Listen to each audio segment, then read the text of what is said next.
आज हम आपको पढ़ाने वाले हैं फ्यूचर परफेक्ट कंटिन्यूअस टेंस, यानी पूर्ण अपूर्ण भविष्य काल। यानी कोई भी कार्य फ्यूचर टेंस में पूर्ण भी हो चुका हो और अभी जारी भी हो, उसे ही हम फ्यूचर परफेक्ट कंटिन्यूअस टेंस कहते हैं, अर्थात पूर्ण अपूर्ण भविष्य काल कहते हैं। सबसे पहले जानेंगे बाबू, फ्यूचर परफेक्ट कंटिन्यूअस टेंस का पहचान क्या होता है, कैसे पहचानेंगे कि यह फ्यूचर परफेक्ट कंटिन्यूअस टेंस है। ओके, ध्यान देंगे बाबू।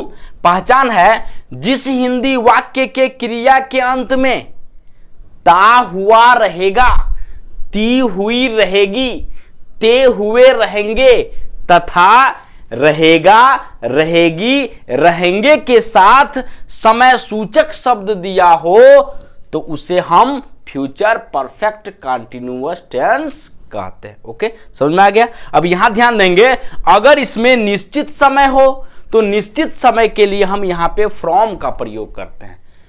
जैसे कि आपको मालूम होगा, present perfect continuous tense, past perfect continuous tense, अगर इन दोनों टेंसों में अगर समय दिया है और वह समय अगर निश्चित है तो आप निश्चित समय के लिए आप किसका प्रयोग किए थे, सिंस का प्रयोग किए थे। ओके, और अनिश्चित समय के लिए आप फॉर का प्रयोग किए थे। लेकिन जैसे ही आप फ्यूचर परफेक्ट कंटिन्यूअस टेंस में आएंगे तो यहां पे क्या करेंगे, निश्चित समय के लिए हम फ्रॉम का प्रयोग करेंगे और अनिश्चित समय के लिए हम फॉर का प्रयोग करेंगे। जैसे कि आप यहां देख सकते हैं बाबू, निश्चित समय के लिए फ्रॉम का प्रयोग करना है और अनिश्चित समय के लिए किसका प्रयोग करना है, फॉर का प्रयोग करना है। ओके, अब यहां पे सबसे पहले हम जानेंगे फ्यूचर परफेक्ट कंटिन्यूअस टेंस में अफर्मेटिव सेंटेंस, सकारात्मक वाक्य। अफर्मेटिव सेंटेंस को कई नामों से जानते हैं, पॉजिटिव सेंटेंस भी कहते हैं, असर्टिव सेंटेंस भी कहते हैं, या सिंपल सेंटेंस के भी नाम से क्या करते हैं, जानते हैं। तो ध्यान देंगे बाबू, अफर्मेटिव सेंटेंस सकारात्मक वाक्य यानी फ्यूचर परफेक्ट कंटिन्यूअस टेंस में अफर्मेटिव सेंटेंस सकारात्मक वाक्य का रूल क्या होगा, किस प्रकार से हम हिंदी से इंग्लिश में ट्रांसलेट करेंगे, ध्यान पूर्वक समझिएगा। ओके, सबसे पहले रूल देख लेते हैं। रूल यहां पे है, सबसे पहले आपको सब्जेक्ट यानी कर्ता को लिखना है, उसके बाद से शैल हैव बीन या विल हैव बीन को लिखना है। ध्यान दीजिएगा, फ्यूचर परफेक्ट कंटिन्यूअस टेंस का जो सहायक क्रिया होता है बाबू, जिसे हम हेल्पिंग वर्ब अंग्रेजी में बोलते हैं, वो सहायक क्रिया आपका शैल हैव बीन और क्या है, विल हैव बीन है। ओके, तो सबसे पहले यहां पे जानेंगे कि कहां पे हम शैल हैव बीन का प्रयोग करेंगे और कहां पे हम विल हैव बीन का प्रयोग करेंगे। वैसे जिस प्रकार से आप शैल बी, विल बी, या शैल या विल, या शैल हैव या विल हैव का प्रयोग करते हुए आए हैं, उसी तरीके से यहां पे शैल हैव बीन और विल हैव बीन का प्रयोग करेंगे। मेरे कहने का मतलब यह हुआ कि अगर आई और वी आ रहा है, अगर कर्ता के रूप में आई और क्या आ रहा है, वी आ रहा है, तो आप शैल हैव बीन का प्रयोग करेंगे और आई वी को छोड़कर जो भी कर्ता बच रहा है, ही, सी, इट, दे, यू, नेम, समझ में आ रहा है कि नहीं, यानी आई और वी को छोड़कर जो भी नाउन और प्रोनाउन आपका बच रहा है, वहां पे आप सहायक क्रिया विल हैव बीन का प्रयोग करेंगे। समझ में आ गया। अब थोड़ा सा ध्यान देंगे बाबू, इस सेंटेंस में या इस टेंस में भी अवश्य आ सकता है, तो जैसे ही अवश्य आएगा तो हम उल्टा कर देंगे। कैसे उल्टा करेंगे, ध्यान दीजिएगा, जहां पे हम शैल हैव बीन का प्रयोग कर रहे थे वहां पे हम विल हैव बीन का प्रयोग करेंगे और जहां पे विल हैव बीन का प्रयोग हम कर रहे थे वहां पे शैल हैव बीन का प्रयोग करेंगे। ये कब करेंगे, जब सेंटेंस में अवश्य दिया हो। और किस टेंस में, फ्यूचर परफेक्ट कंटिन्यूअस टेंस में अगर अवश्य दिया हो तो जहां पे शैल हैव बीन का प्रयोग करने का वहां पे विल हैव बीन का प्रयोग करेंगे और जहां पे विल हैव बीन का प्रयोग करने का वहां पे शैल हैव बीन का प्रयोग करेंगे। जैसे आपको मालूम है कि आई और वी के साथ आप शैल हैव बीन का प्रयोग करते हैं, तो अवश्य आ गया अगर आई और वी में, तो आप शैल हैव बीन का प्रयोग न करके किसका प्रयोग करेंगे बाबू, विल हैव बीन का प्रयोग करेंगे। और अगर ही, सी, इट, दे, यू, नेम जो भी नाउन प्रोनाउन आपका बच रहा है अगर उसके साथ अगर अवश्य आ गया तो वहां पे विल हैव बीन का प्रयोग न करके आप किसका प्रयोग करेंगे बाबू, शैल हैव बीन का प्रयोग करेंगे। ओके, अब आगे बढ़ते हैं। उसके बाद से देखिए प्लस वर्ब के फर्स्ट फॉर्म में आपको क्या जोड़ना है, आईएनजी जोड़ना है। वैसे मैं आपको बताते आया हूं कि चाहे वह टेंस आपका प्रेजेंट कंटीन्यूअस हो, पास्ट कंटीन्यूअस हो, फ्यूचर कंटीन्यूअस हो, या प्रेजेंट परफेक्ट कंटीन्यूअस टेंस हो, या पास्ट परफेक्ट कंटीन्यूअस टेंस हो, या फ्यूचर परफेक्ट कंटीन्यूअस टेंस हो, यानी कोई भी अगर कंटीन्यूअस है या उसमें रहा, रही, रहे अगर दिया है तो कंफर्म है। वर्ब के फर्स्ट फॉर्म में आपको क्या जोड़ना है बाबू, आईएनजी जोड़ना। ओके, उसके बाद से आपका ऑब्जेक्ट यानी कर्म हो जाएगा, उसके बाद से आपका आदर्श यानी अन्य हो जाएगा, और अगर समय निश्चित है तो आप फ्रॉम का प्रयोग करेंगे। ओके, यानी फ्यूचर परफेक्ट कंटीन्यूअस टेंस में अगर समय दिया है और अगर वह समय आपका निश्चित समय है तो निश्चित समय के लिए हम यहां पे फ्रॉम का प्रयोग करेंगे। जैसे कि आप present perfect continuous tense, past perfect continuous tense, आप उसमें निश्चित समय के लिए सिंस का प्रयोग करते हुए आए हैं, लेकिन जैसे ही आप फ्यूचर परफेक्ट कंटीन्यूअस टेंस में आएंगे बाबू तो यहां पे निश्चित समय के लिए आप फ्रॉम का प्रयोग करेंगे और अनिश्चित समय के लिए फॉर का प्रयोग करेंगे। और यहां पे देखिए अप टू दिया है, ये अप टू यानी किसी भी समय को अंत दिखाने के लिए हम अप टू का प्रयोग करेंगे, या किसी भी कार्य के अंत को दिखाने के लिए हम अप टू का प्रयोग करेंगे। ओके, जो कि मैं आपको यहां पे सेंटेंस के माध्यम से पूरा कोशिश करूंगा कि आपको समझ में आ जाए। ध्यान देंगे बाबू, सबसे पहला सेंटेंस है, अब हम आपको सेंटेंस के माध्यम से समझाने की कोशिश कर रहा हूं, ध्यान देंगे बाबू। सबसे पहला सेंटेंस है, सोनू सूद जी गरीबों की सहायता करते हुए रहेंगे। वैसे आपको मालूम होगा जब से कोरोना काल आया और कोरोना काल के बाद से तो सोनू सूद जी गरीबों के एक प्रकार का समझिए कि मसीहाई बन गए, एक प्रकार का गॉड बन गए, और इस समय भी सबके मतलब समझिए कि लगभग इंडियन पीपुल यानी भारतीय लोगों के लिए तो एकदम फैंस हो गए हैं, और लगभग अत्यधिक गरीब से गरीब लोगों की वो सहायता कर रहे हैं। तो हम सोचे कि क्यों ना थोड़ा सा एक सेंटेंस हम उनके ऊपर बना दें, तो थोड़ा सा ध्यान देंगे बाबू। पहला सेंटेंस आपका है, सोनू सूद जी गरीबों की सहायता करते हुए रहेंगे।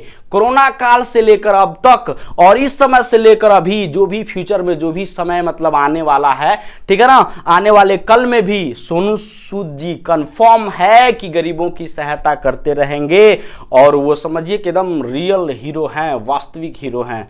ठीक है, तो ध्यान देंगे बाबू, सोनू सूद जी गरीबों की सहायता करते हुए रहेंगे। तो देखिए इस सेंटेंस में सबसे पहले देखिए हमारा रूल क्या कर रहा है, आप सब्जेक्ट को लिखिए अर्थात कर्ता को लिखिए। यानी कर्ता मतलब काम करने वाला, यानी इस सेंटेंस में काम करने वाला व्यक्ति कौन है, सोनू सूद जी। ओके, तो ध्यान देंगे बाबू, सबसे पहले यहां पे लिखेंगे आपका सबसे पहले रूल क्या कर रहा है, सब्जेक्ट यानी कर्ता को लिखना है। अब इस सेंटेंस में कर्ता क्या है बाबू, सोनू सूद जी। तो सबसे पहले आप लिखेंगे सोनू,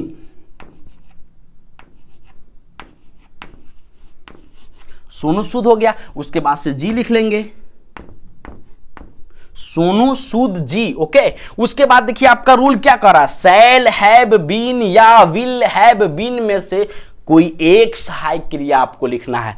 तो सोनू सूद जी ये आपका नेम यानी नाम हो गया, ठीक ना। तो नाम के साथ हम शैल हैव बीन का प्रयोग करते हैं कि विल हैव बीन का, विल हैव बीन का प्रयोग करेंगे, क्योंकि आपको मालूम है आई और वी के साथ शैल हैव बीन का प्रयोग करना है। बाकी जो भी नाउन या प्रनाउन बच जाए उसके साथ आपको विल हैव बीन का प्रयोग करना है। तो सोनू सूद जी, उसके बाद से देखिए यहां पर क्या हो जाएगा, सहायक क्रिया बाबू विल हो जाएगा, और उसके बाद क्या हो जाएगा, हैव हो जाएगा, और उसके बाद से क्या हो जाएगा, बीन हो जाएगा। ओके, उसके बाद देखिए आपका रूल क्या कर रहा है, वर्ब के फर्स्ट फॉर्म में आपको क्या जोड़ना है, आईएनजी। मैं बताया हूं ना कि जहां पे रहा, रही, रहे शब्द दिया है, चाहे वह टेंस कोई भी हो, प्रेजेंट हो, पास्ट हो, फ्यूचर हो, आपको क्रिया में क्या जोड़ना है बाबू, आईएनजी जोड़ना है। ओके, तो सबसे पहले हम क्रिया के पास पहुंचेंगे ना। क्रिया यहां पे देखिए क्या है, गरीबों की सहायता करते हुए रहेंगे, यानी किसकी सहायता करते हुए रहेंगे, गरीबों की। लेकिन यहां पे जो वर्ब है, क्रिया है, वो क्या है? सहायता करना। तो यहां पे सहायता करने का अंग्रेजी क्या हो जाएगा बाबू? हेल्प हो जाएगा। और हेल्प में हम क्या जोड़ेंगे? आईएनजी जोड़ेंगे, हेल्पिंग हो गया। ओके, उसके बाद देखिए आपका रूल क्या कर रहा है? वर्ब के फर्स्ट फॉर्म में आईएनजी हो गया, उसके बाद से आपका रूल कर रहा है ऑब्जेक्ट यानी कर्म। यानी यहां पे सोनू सूद जी का कर्म क्या है? सहायता करना यानी क्रिया है। और किनकी सहायता करना? तो गरीबों की, ये कर्म है। समझ में आ रहा है कि नहीं? ये आपका ऑब्जेक्ट है, ठीक है। तो यहां पे जो ऑब्जेक्ट होगा वो क्या होगा? गरीबों की। तो हेल्पिंग यहां पे हो जाएगा द, और उसके बाद से क्या लिखेंगे? पुअर। ओके, यानी सोनू सूद जी गरीबों की सहायता करते हुए रहेंगे। Sonu Sood ji will have been helping the poor. Okay, अब उसके बाद से अगला सेंटेंस देखेंगे बाबू। अगला सेंटेंस देखेंगे। अब थोड़ा सा यहां पे मैं एक चीज और आपको समझाने की कोशिश कर रहा हूं, ध्यान दीजिएगा। सोनू सूद जी गरीबों की सहायता करते हुए रहेंगे। यहां पे देखिए इस सेंटेंस में ता हुआ रहेगा, ती हुई रहेगी, ते हुए रहेंगे। यानी फ्यूचर परफेक्ट कंटीन्यूअस टेंस में जब ता हुआ रहेगा, ती हुई रहेगी, ते हुए रहेंगे, तब समय सूचक शब्द नहीं दिया रहेगा। तो उस समय भी आपका यह tense future perfect continuous tense है। जैसे कि आप यहां पे पहचान देख सकते हैं बाबू, यहां पे दिया है ना, ता हुआ रहेगा, ती हुई रहेगी, ते हुए रहेंगे। ओके, तो इस तरीके से अगर मान के चलिए कि ता हुआ, ती हुई, ते हुए रहेंगे अगर दिया है, तो वो भी आपका फ्यूचर परफेक्ट कंटीन्यूअस टेंस है। बल्कि इसमें क्या है कि इसमें समय सूचक शब्द क्या दिया है? नहीं दिया है। और जैसे ही इस टेंस में समय सूचक शब्द देगा, ठीक है ना, तो वैसे ही यहां पे देखिए सेंटेंस आपके चेंज हो जाएंगे। तब आ जाएगा हम लोग 2 घंटे से अपना पाठ याद करते रहेंगे। तब आएगा ता रहेगा, ती रहेगी, ते रहेंगे। इसके बीच में से देखिए हुआ रहेगा, हुई रहेगी, हुए रहेंगे। क्या हो गया? हट गया। क्या आने से हट गया? समय सूचक शब्द आने से यह तुरंत ही क्या हो गया? हट गया। ओके, क्योंकि आपको मालूम है कि ता रहेगा, ती रहेगी, ते रहेंगे, ये फ्यूचर कंटीन्यूअस टेंस का पहचान है, मालूम है। लेकिन फ्यूचर कंटीन्यूअस टेंस में समय सूचक शब्द नहीं दिया रहता है। और इसमें ता रहेगा, ती रहेगी, ते रहेंगे रहेगा, लेकिन साथ में समय सूचक शब्द दिया रहेगा। जैसे कि आप देख सकते हैं बाबू, यहां पे आपका दिया है तथा रहेगा, रहेगी, रहेंगे के साथ समय सूचक शब्द दिया हो, तो आप तुरंत समझ जाइए कि यह फ्यूचर परफेक्ट कंटीन्यूअस टेंस है। ओके, तो रूल आपका फ्यूचर परफेक्ट कंटीन्यूअस टेंस के अनुसार ही लगेगा। ओके, तो यहां पे ध्यान देंगे, यहां पे आपका है हम लोग 2 घंटे से अपना पाठ याद करते रहेंगे। जैसे समय सूचक शब्द दिया, अब यहां से हुए क्या हो गया? हट गया। ये भी आपका फ्यूचर कंटीन्यूअस यानी फ्यूचर परफेक्ट कंटीन्यूअस टेंस है, और ये भी आपका फ्यूचर परफेक्ट कंटीन्यूअस टेंस है। अंतर यही है कि इसमें समय सूचक शब्द नहीं दिया है और इसमें समय सूचक शब्द दिया है। अगर इसमें समय सूचक शब्द नहीं दिया है तो इसको पहचानने का तरीका यही है, ता हुआ रहेगा, ती हुई रहेगी, ते हुए रहेंगे। और यहां पे पहचानने का तरीका है कि रहेगा, रहेगी, रहेंगे के साथ समय सूचक शब्द दिया हो, तो आप समझ जाइए कि यह फ्यूचर परफेक्ट कंटीन्यूअस टेंस है। ओके, तो चलते हैं हम सेंटेंस पे। यहां पे ध्यान देंगे बाबू, हम लोग 2 घंटे से अपना पाठ याद करते रहेंगे। ओके, तो सबसे पहले हमारा रूल क्या कर रहा है? रूल ये कर रहा है सब्जेक्ट को लिखिए, कर्ता को लिखिए। अब इस सेंटेंस में देखेंगे बाबू, कर्ता क्या है?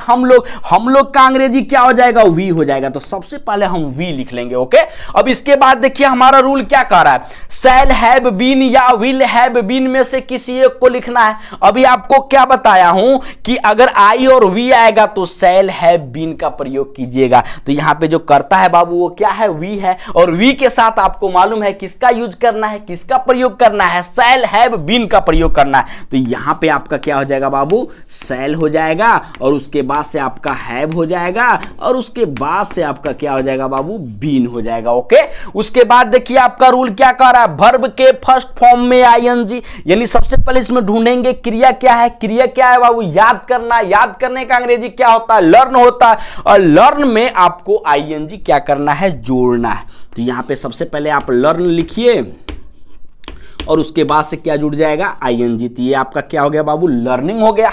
उसके बाद देखिए आपका रूल क्या कर रहा है? ऑब्जेक्ट को लिखिए अर्थात कर्म को लिखिए। इस सेंटेंस में देखेंगे बाबू कर्म क्या है, अपना पाठ। ओके, तो यहां पे ध्यान देंगे कि अपना के लिए यहां पे अंग्रेजी क्या होगा, तो हम तुरंत कर्ता के पास आएंगे। कर्ता क्या है, हम लोग, यानी सब्जेक्ट के पास आएंगे तो सब्जेक्ट का मतलब कर्ता, कर्ता यहां पे क्या, हम लोग का अंग्रेजी क्या होता है, वी। अब वी के साथ हम अपना के लिए क्या यूज करते हैं, आवर का प्रयोग करते हैं। तो यहां पे आपका क्या हो जाएगा बाबू, आवर हो जाएगा। ओके, अब यहां पे देखिए उसके बाद से यहां पे क्या है, अपना के साथ किसका संबंध है, पाठ का संबंध है। तो यहां पे हम पाठ का अंग्रेजी लिखेंगे तुरंत LESSON। ये आपका ऑब्जेक्ट का काम कर रहा है, क्या, अपना पाठ। ओके, तो यहां पे आपका आवर लेसन हो गया।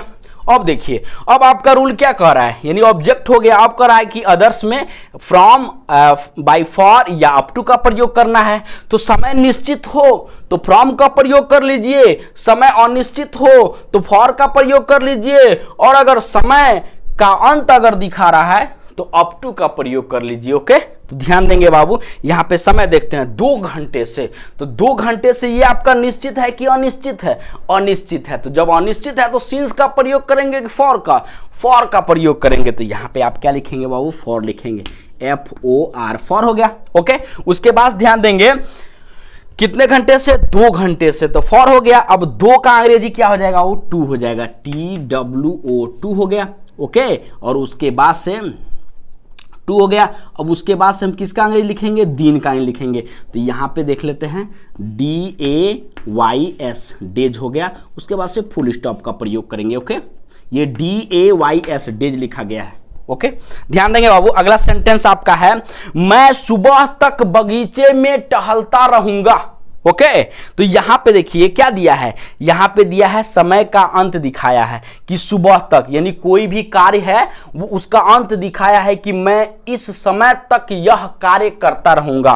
तो अगर समय का अंत अगर हो रहा है तो वहां पे हम किसका प्रयोग करेंगे बाबू, न फ्रॉम का प्रयोग नहीं करेंगे, फॉर का प्रयोग नहीं करेंगे, किसका प्रयोग करेंगे, अप टू का प्रयोग करेंगे। ओके, तो चलिए हम सेंटेंस पे पहुंचते हैं, मैं सुबह तक बगीचे में टहलता रहूंगा। सबसे पहले हमारा रूल क्या कर रहा है, सब्जेक्ट यानी कर्ता को लिखिए। अब इस सेंटेंस में कर्ता क्या है बाबू, मैं का अंग्रेजी क्या हो जाएगा, आई। तो सबसे पहले हम क्या लिख लेंगे, आई लिख लेंगे। ओके, अब उसके बाद से देखिए उसके बाद से देखेंगे बाबू, उसके बाद से कर रहा है, हमारा रूल कर रहा है कि सब्जेक्ट के बाद से शैल हैव बीन या विल हैव बीन में से किसी एक को लिखना है। तो आई के साथ हम किसका प्रयोग करते हैं, शैल हैव बीन का प्रयोग करते हैं। तो यहां पे आपका क्या हो जाएगा, शैल हो जाएगा, और उसके बाद से क्या हो जाएगा, हैव हो जाएगा, और उसके बाद से क्या हो जाएगा, बीन हो जाएगा। ओके, शैल हैव बीन हो गया। ओके, अब उसके बाद देखिए क्या कर रहा है, अब उसके बाद से हमारा रूल कर रहा है कि वर्ब के फर्स्ट फॉर्म में आप आईएनजी ढूंढिए, ठीक है ना, यानी लगाइए। अब इसमें हम पहले ये ढूंढेंगे कि क्रिया क्या है, क्रिया क्या है बाबू, टहलना। टहलना का अंग्रेजी क्या होता है, वॉक होता है। अब वॉक यानी क्रिया है, तो क्रिया के फर्स्ट फॉर्म में आपको क्या जोड़ना है, आईएनजी जोड़ना है। तो यहां पे आपका सबसे पहले क्रिया आप लिख लीजिए ना, वॉक, वॉक में क्या जोड़ना है बाबू, आईएनजी, तो वॉकिंग हो गया। ओके, उसके बाद से देखिए, उसके बाद से आपका रूल क्या कह रहा है, यानी ऑब्जेक्ट को लिखिए, कर्म को लिखिए, यानी वॉकिंग, टहलता रहेगा, कहां पे, बगीचे में। तो यहां पे हो जाएगा इन हो जाएगा, द हो जाएगा, और बगीचा का अंग्रेजी क्या हो जाएगा बाबू, गार्डन हो जाएगा। ओके, उसके बाद से देखिए, उसके बाद से देखिए दिया है कि या तो फ्रॉम लगाइए, या तो फॉर लगाइए, या तो अप टू लगाइए।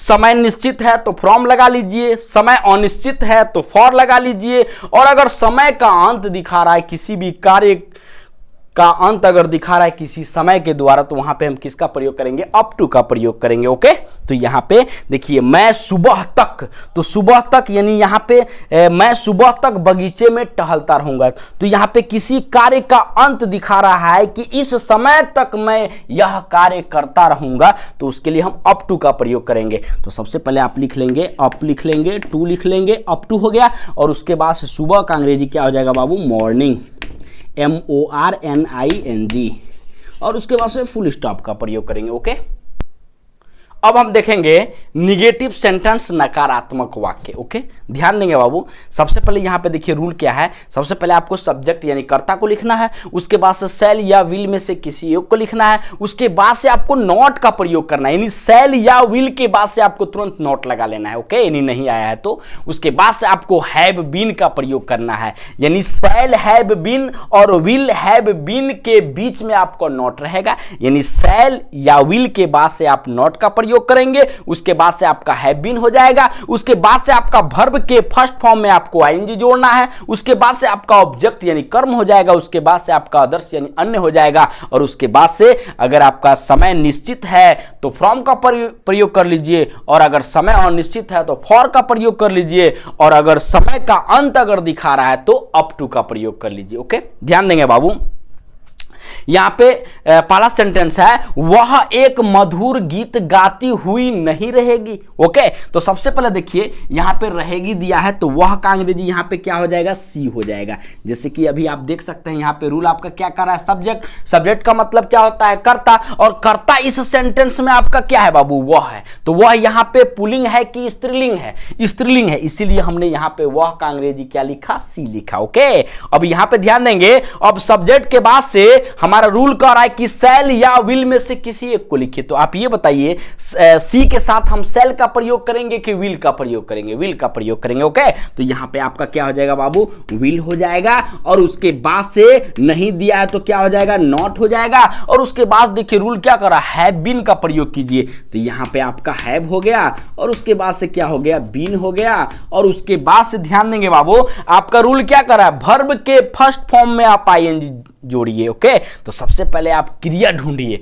इस सेंटेंस में आपका वर्ब यानी क्रिया क्या है, गाती हुई नहीं रहेगी, मतलब यहां पे गाती, गाती का मतलब गाना, गाना का अंग्रेजी क्या होता है, सिंग। अब सिंग यानी फर्स्ट फॉर्म में क्या जोड़ना है, आईएनजी, तो सिंग का क्या हो जाएगा बाबू, सिंगिंग हो जाएगा। तो यहां पे आप क्या लिखेंगे, SINGING, सिंगिंग हो गया। उसके बाद देखिए आपका रूल क्या कह रहा है, ऑब्जेक्ट यानी कर्म को लिखिए। तो यहां पे गाती हुई नहीं रहेगी, क्या गाती हुई नहीं रहेगी, एक मधुर गीत गाती हुई नहीं रहेगी। तो जो यहां पे देखेंगे बाबू, यहां पे जो एक मधुर गीत दिया है ये आपका ऑब्जेक्ट है, अर्थात क्या है, कर्म है। ओके, तो सबसे पहले आप सिंगिंग के बाद क्या लिखेंगे, ए लिखेंगे, और मधुर का अंग्रेजी क्या हो जाएगा बाबू, स्वीट हो जाएगा, और गीत का अंग्रेजी क्या हो जाएगा, सॉन्ग हो जाएगा। उसके बाद से आप फुल स्टॉप का प्रयोग करेंगे, और इस सेंटेंस में समय सूचक शब्द नहीं दिया है, इसीलिए हम न फ्रॉम का प्रयोग करेंगे, न फॉर का प्रयोग करेंगे, न ही अप टू का प्रयोग करेंगे। ओके, अब ध्यान देंगे अगला सेंटेंस पे। अब यहां देखिए दिया है, तुम सोमवार से क्रिकेट नहीं खेलते रहोगे। अब यहां पे समय सूचक शब्द दिया है, तो हम फ्रॉम, फॉर, अप टू में से किसी एक को हमें लिखना ही है। तो ध्यान देंगे, सबसे पहले आपका रूल क्या कर रहा है, सब्जेक्ट, सब्जेक्ट मतलब कर्ता। अब इस सेंटेंस में देखेंगे बाबू, कर्ता क्या है, कर्ता यहां पे क्या है, तुम, यानी किसके द्वारा कोई कार्य किया जा रहा है, तुम के द्वारा। तो तुम का अंग्रेजी सबसे पहले यहां पे क्या हो जाएगा बाबू, यू हो जाएगा, क्या हो जाएगा, यू। ओके, उसके बाद से शैल या विल में से किसी एक को लिखना है। अब आप ये देख लीजिए कि यू के साथ हम शैल का प्रयोग करेंगे कि विल का प्रयोग करेंगे। तो मैं आपको क्या बताया हूं, आई और वी के साथ शैल, और सबके साथ जो भी नाउन प्रोनाउन इसके बाद से बच जा रहा है सबके साथ आपको विल का प्रयोग करना है, अर्थात इस टेंस में विल, हैव, बीन का प्रयोग आपको करना है। ओके, तो यू के साथ क्या लिखेंगे बाबू, विल लिखेंगे। तो यहां पे आपका क्या हो गया, विल हो गया, और नहीं दिया है तो क्या हो जाएगा बाबू, नॉट हो जाएगा, और विल में का क्या छूटा हुआ है, हैव बीन। तो नॉट के बाद से आप यहां पे लिख लेंगे हैव लिख लेंगे, और उसके बाद से क्या लिख लेंगे बाबू, बीन लिख लेंगे। उसके बाद देखिए वर्ब के फर्स्ट फॉर्म में आपको आईएनजी जोड़ना है, अर्थात आपको क्रिया में आईएनजी जोड़ना है। तो सबसे पहले इस सेंटेंस में आप क्रिया ढूंढिए ना, क्रिया इसमें देखेंगे बाबू क्या है, खेलना। तो खेलना का अंग्रेजी क्या होता है, प्ले होता है, और प्ले में आपको क्या जोड़ना है, आईएनजी जोड़ना है। तो यहां पे आपका क्या हो जाएगा बाबू, प्ले हो जाएगा, और प्ले में आप आईएनजी जोड़ लीजिए तो प्लेइंग हो गया। और उसके बाद देखिए आपका रूल क्या कर रहा है, ऑब्जेक्ट यानी कर्म को लिखिए। इस सेंटेंस में कर्म क्या है बाबू, क्रिकेट। ओके, यानी खेलते रहोगे, क्या खेलते रहोगे, क्रिकेट खेलते रहोगे, तो यही आपका कर्म है। तो यहां पे प्लेइंग के बाद से क्या हो जाएगा, क्रिकेट हो जाएगा। ओके, अब क्रिकेट के बाद से देखिए, क्रिकेट के बाद से आपका रूल क्या दिया है, आपका रूल दिया है, यानी ऑब्जेक्ट के बाद से अदर्स दिया है, उसके बाद दिया अगर समय निश्चित है तो फ्रॉम का प्रयोग कीजिए, समय अनिश्चित है तो फॉर का प्रयोग कीजिए, अगर समय का अंत हो रहा है तो आप किसका प्रयोग कीजिए, अप टू का प्रयोग कीजिए। ओके, तो ध्यान देंगे यहां पे सबसे पहले देख लीजिए सेंटेंस में क्या दिया है, दिया है सोमवार से। तो सोमवार से आपका निश्चित है कि अनिश्चित है, निश्चित है, निश्चित है तो यहां पे हम किसका प्रयोग करेंगे बाबू, निश्चित के लिए फ्रॉम का प्रयोग करेंगे, क्योंकि जब हम फ्यूचर परफेक्ट कंटीन्यूअस टेंस में जब हम पहुंच जाएंगे यानी पहुंच गए तो वहां पे निश्चित के लिए फ्रॉम का प्रयोग करना है और निश्चित के लिए फॉर का प्रयोग करना है, और अगर समय का अंत दिखाया जा रहा है तो अप टू का प्रयोग करना है। ओके, ध्यान देंगे बाबू, तो यहां पे जो समय है वो आपका क्या है, निश्चित है, निश्चित है तो किसका प्रयोग करेंगे, फ्रॉम का। तो यहां पे आप क्या लिख लेंगे, फ्रॉम लिख लेंगे, FROM, फ्रॉम हो गया। और सोमवार से ना, तो सोमवार का अंग्रेजी क्या होता है, मंडे, तो यहां पे आपका हो जाएगा MONDAY, और उसके बाद से फुल स्टॉप का प्रयोग करेंगे। ओके, अब अगला सेंटेंस देखेंगे आप, रेलगाड़ी प्रातः काल से नहीं दौड़ती रहेगी। ओके, तो सबसे पहले इस सेंटेंस में देखेंगे बाबू कि सब्जेक्ट क्या है, कर्ता क्या है, क्या प्रातः काल से नहीं दौड़ती रहेगी, तो रेलगाड़ी। तो यहाँ पे जो कर्ता है यानी जो काम करने वाला व्यक्ति है वो कौन है, रेलगाड़ी है, यानी काम करने वाला जो वस्तु है वो क्या है, रेलगाड़ी है। ओके, तो सबसे पहले हम रेलगाड़ी का यानी सब्जेक्ट यानी कर्ता, कर्ता क्या है, रेलगाड़ी, रेलगाड़ी का अंग्रेजी क्या हो जाएगा बाबू, द ट्रेन हो जाएगा, क्या हो जाएगा, द ट्रेन। ओके, अब द ट्रेन आपका सेल का प्रयोग करेंगे इसमें कि हम व्हील का प्रयोग करेंगे। ओके, तो ये आपका आई और वी के बाद से बचा हुआ ये आपका नाउन है। ओके, तो जब नाउन है तो हम किसका प्रयोग करेंगे बाबू, व्हील का प्रयोग करेंगे। तो द ट्रेन के बाद से क्या हो जाएगा, व्हील हो जाएगा, और नहीं दिया है तो क्या हो जाएगा, नॉट हो जाएगा, और व्हील में का क्या छुटा हुआ है, देखिए हैव बीन छुटा हुआ है ना, तो यहां पे आपका क्या हो जाएगा, हैव हो जाएगा, और उसके बाद से क्या हो जाएगा, बीन हो जाएगा, और उसके बाद देखिए आपका रूल क्या कर रहा है, वर्ब के फर्स्ट फॉर्म में आपको आईएनजी जोड़ना है, अर्थात क्रिया के जो पहला रूप है उसमें क्या जोड़ना है बाबू, आईएनजी। तो सबसे पहले आप ढूंढिए क्या क्रिया, इस सेंटेंस में देख लेंगे बाबू क्रिया क्या है, दौड़ती रहेगी, मतलब दौड़ना जो है बाबू ये आपका क्रिया है, तो दौड़ना का अंग्रेजी क्या होता है, रन होता है। तो यहां पे आपका क्या हो जाएगा बाबू, रन, RUN, और आपको मालूम है कि RUN दिया है तो यहां पे देखिए अंत में क्या है, कॉन्सोनेंट है, और कॉन्सोनेंट के ठीक पहले देखिए एक वावेल है ना, तो यहां पे हम आईएनजी जोड़ने से पहले अंत वाले अक्षर को डबल करेंगे और उसके बाद से आईएनजी क्या करेंगे, जोड़ेंगे। तो N एक लिखा हुआ है, एक और N लिखेंगे, और उसके बाद से आपको क्या करना है, आईएनजी क्या करना है, जोड़ना है, तो रनिंग हो गया। ओके, अब यहां पे ध्यान देंगे बाबू, यानी हम लोग कहां पहुंच गए, वर्ब के फर्स्ट फॉर्म में आईएनजी हो गया। अब उसके बाद कह रहा है ऑब्जेक्ट और अदर्स कह रहा है, तो ऑब्जेक्ट अदर्स इसमें दिया नहीं है, लेकिन यहां ध्यान देंगे अगर समय निश्चित है तो फ्रॉम, और निश्चित है तो फॉर, और अगर समय का अंत हो रहा है तो अप टू का प्रयोग आपको करना है। तो चलिए देख लेते हैं क्या है, यहां पे क्या दिया बाबू, प्रातः काल से, प्रातः काल से का मतलब सुबह से, तो सुबह से आपका निश्चित है कि अनिश्चित है, निश्चित है। आप यहां पे निश्चित के लिए किसका प्रयोग करेंगे, फ्रॉम का प्रयोग करेंगे। ओके, तो यहां पे आपका क्या हो जाएगा, फ्रॉम हो जाएगा, और प्रातः काल का मतलब सुबह, तो सुबह का अंग्रेजी क्या हो जाएगा, मॉर्निंग, MORNING। ओके, उसके बाद से फुल स्टॉप का प्रयोग करेंगे।